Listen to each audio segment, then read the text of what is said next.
ఇక ఇవాల్టి టాపిక్ లోకి వెళితే తెలంగాణ రాష్ట్ర యవనిక మీద ఆవిర్భవించిన కొత్త పార్టీ. ఎస్, కల్వకుంట్ల కవిత గారు నిన్న అనౌన్స్ చేసిన కొత్త పార్టీ. దీని గురించి ఇవాల్టి టాపిక్.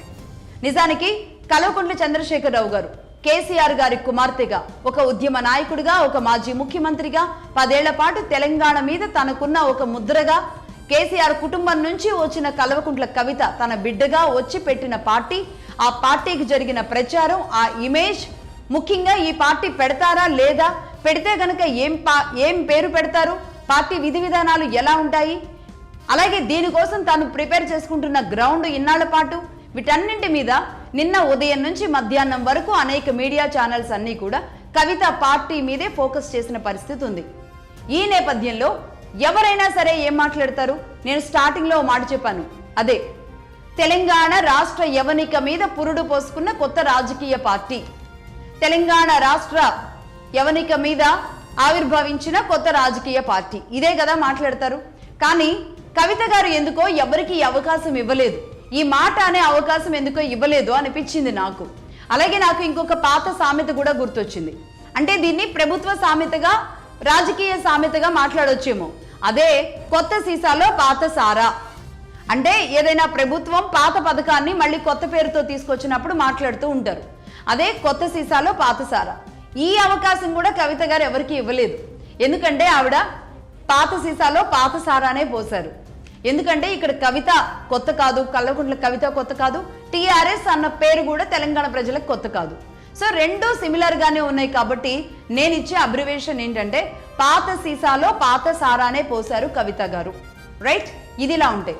ఇక పార్టీ సిమిలారిటీస్ విషయంలోకి వస్తే, బీఆర్ఎస్ పార్టీ బీఆర్ఎస్ గా ఆవిర్భవించడానికి ముందు అందరికీ తెలిసింది 2001లో ఏప్రిల్ 27న శుక్రవారం రోజు తన మంత్రిత్వానికి అన్నిటికీ రాజీనామా చేసి టీఆర్ఎస్ తెలంగాణ రాష్ట్ర సమితి అని చెప్పి కేసీఆర్ గారు తీసుకొచ్చిన పార్టీ ఏ రోజు? ఏప్రిల్, ఇదే నెలలో 27వ తేదీన శుక్రవారం రోజు 2001కి సరిగ్గా 25 ఏళ్ల తరువాత 2026 ఏప్రిల్ 25కి కవిత గారు మళ్ళీ ఇదే టీఆర్ఎస్ ని తీసుకొచ్చారు. ఇదే టీఆర్ఎస్ 25 ఏళ్ల తరువాత, అప్పుడు పుట్టిన టీఆర్ఎస్ మళ్ళీ టీఆర్ఎస్ గా 25 ఏళ్ల తరువాత పుడుతుంది అని ఎవరైనా ఊహించారా? నిజంగా రాజకీయాలు ఎలా ఉంటాయి, కర్మ సిద్ధాంతం ఎలా ఉంటుంది, ఏమిచ్చామో ఏది ఎలా తిరిగొస్తుంది అని చెప్పడానికి ఇదే ప్రధానమైన ఎగ్జాంపుల్ ఏమో అనిపిస్తుంది. ఆయన శుక్రవారం ప్రారంభించారు, ఈవిడ శనివారం ప్రారంభించారు. ఆయన 27వ తేదీన ప్రారంభించారు, ఈవిడ 25న ప్రారంభించారు. ఆయన ఏప్రిల్లో పెట్టారు, ఆవిడ ఏప్రిల్లోనే పెట్టారు. ఆయన టీఆర్ఎస్ తెలంగాణ రాష్ట్ర సమితి అన్నారు, కవిత గారు తెలంగాణ రాష్ట్ర సేన అన్నారు. ఎంత సిమిలారిటీస్ దగ్గరగా ఉన్నాయో చూడండి. అలాగే కింద అసోసియేషన్ అని చెప్పి చిన్న బ్రాకెట్లో పెట్టారు. అంటే రేపు లీగల్ సమస్యలు రాకుండా ఉండడానికో, లేదంటే రిజిస్ట్రేషన్లో ఇంకా పూర్తిగా ఆ ఫార్మాలిటీస్ కంప్లీట్ కాలేదో తెలియదు, కానీ కింద అసోసియేషన్ అని ఇచ్చారు. సో మొత్తానికి టీఆర్ఎస్ 25 ఏళ్ల తర్వాత మళ్ళీ పుట్టింది. పుట్టిన బిడ్డే మళ్ళీ పుట్టింది 25 ఏళ్ల తరువాత. బీఆర్ఎస్ గా మారిన తరువాత, నిజానికి బీఆర్ఎస్ బి జాయిన్ అయిన తరువాత టీఆర్ఎస్ కి కష్టాలు మొదలయ్యాయి. చాలా మంది సెంటిమెంటల్ గా కూడా బి అనేది కలిసి రాలేదు అని భావించారు. ఎందుకంటే ఎప్పుడైతే బి పెట్టారో ఆ తర్వాత జరిగిన ప్రతి ఎన్నిక కూడా ఓటమి పాలవడమే జరిగింది కేసీఆర్ గారు. ఇక అక్కడి నుంచి ఆయన అసలు పూర్తిగా, గతంలో అధికారంలో ఉన్నప్పుడే ఫామ్ హౌస్ లో ఉండేవాళ్ళు, ఆ తర్వాత పూర్తిగా ఫామ్ హౌస్ కే పరిమితం అయిపోయిన పరిస్థితి. రైట్, ఇది ఇలా ఉంటే అసలు కవిత గారు ఏం చెప్పారు నిన్న పార్టీ ఆవిర్భావ సమయంలో మనం చూద్దాం. తెలంగాణ సమాజం ఎవ్వరూ కూడా ఊహించని స్థాయిలో, నిజానికి తెలంగాణలో ఆడబిడ్డలు అంటే కొంచెం ప్రేమ ఎక్కువ ఉంటుంది, ఆడపిల్లల మీద చాలా ఎక్కువ ప్రేమ ఉంటుంది, కొంచెం కాదు.